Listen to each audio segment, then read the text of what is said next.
বছর একটা বিয়ে বাড়ি পেয়েছি, শাড়ি পরে যাচ্ছি না আমি এখন, কিন্তু ওখানে গিয়ে শাড়ি পরবো। এখন আমি রেডি হব প্রচন্ড তাড়াতাড়ি, কারণ অনেক দূর বিয়ে বাড়ি। সবার প্রথম ইউজ করছি এই যে পন্স, 5 টাকা না 10 টাকা দাম, 10 টাকা দাম। আগে 5 টাকা ছিল, আমি যখন ছোটো ছিলাম। আজকে আমি প্রথমে এটাই ইউজ করে নিচ্ছি, কারণ আমার মার সব দামি দামি প্রোডাক্ট, ওগুলো আমি ইউজ করি না। এটা আমার বাবা মাখে, আমিও এটাই মাখি, আর বেশি কিছু দরকার নেই।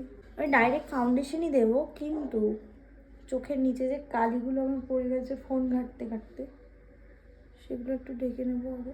আর আজকে যে শাড়িটা পরবো সেই শাড়িটা পুজোর সময় আমি নিয়েছিলাম, এখনও পর্যন্ত পরার কোনো সুযোগ পাইনি। অনেক দূর যাব বাইকে।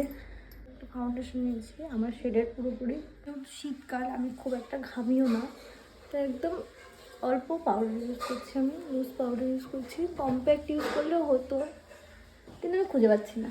একটু কাজল পরি ভেবেছি, আমি কাজল পরি না, কিন্তু আজকে আমি পুরো ব্ল্যাক শাড়ি পরবো, ওই কারণে ভেবেছি আজকে কাজলই পরবো। আমি যে কতটা তাড়াহুড়ো করছি আমি জানি, কেমন যেন একটা লাগছে নিজেকে দেখতে, কারণ এভাবে আমি কখনো নিজেকে দেখি না। আমার মায়ের রিয়াকশানটা খুব একটা ভালো হবে না, কারণ আমার মাও কাজল পরে এটা পছন্দ করে না, আর আমাকেও মেবি ভালো লাগে না কাজল পরে। আমার মা আমার চোখে কাজল দেখে এমন একটা কমেন্ট করেছে যেটা আমি কাউকে বলতে পারবো না। বাচ্চারা ছোটবেলায় কাজল দেয় না, সেরকম লাগছে, এমনি ভালো লাগছে, কিন্তু আমি বলছি যে শ্বাসটা আজকে বেদের মেয়ে জোসনার মতো।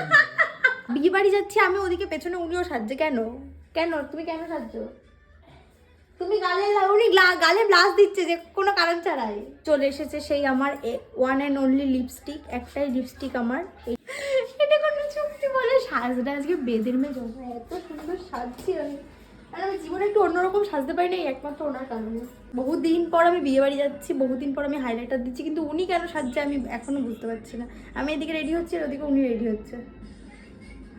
ওরকম হবে, আমি তাই বলেছি, আমি খারাপ লাগছে বলে তুমি কি বলতে সাজটা আজকে বেদের মেয়ে জোসনা হবে? হ্যাঁ সেইটা বলেছি। আমার মায়ের এক একটা কমেন্ট শুনলে।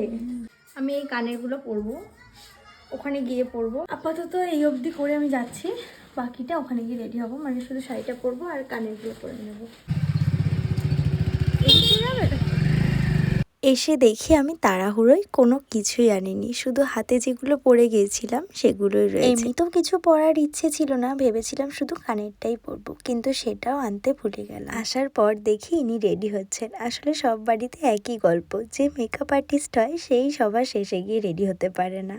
আমি তাই এসে যতটা পারলাম সাহায্য করে দিলাম। তারপর পিঙ্কি দির থেকে একটা ছোট্ট কানের নিয়ে পরলাম। একটা মাত্র বিয়ে বাড়ি পেয়েছিলাম, তাও মনের মতো সাজতে পারলাম না, যেমন লুকটা ভেবেছিলাম তেমন ঠিক আসেনি।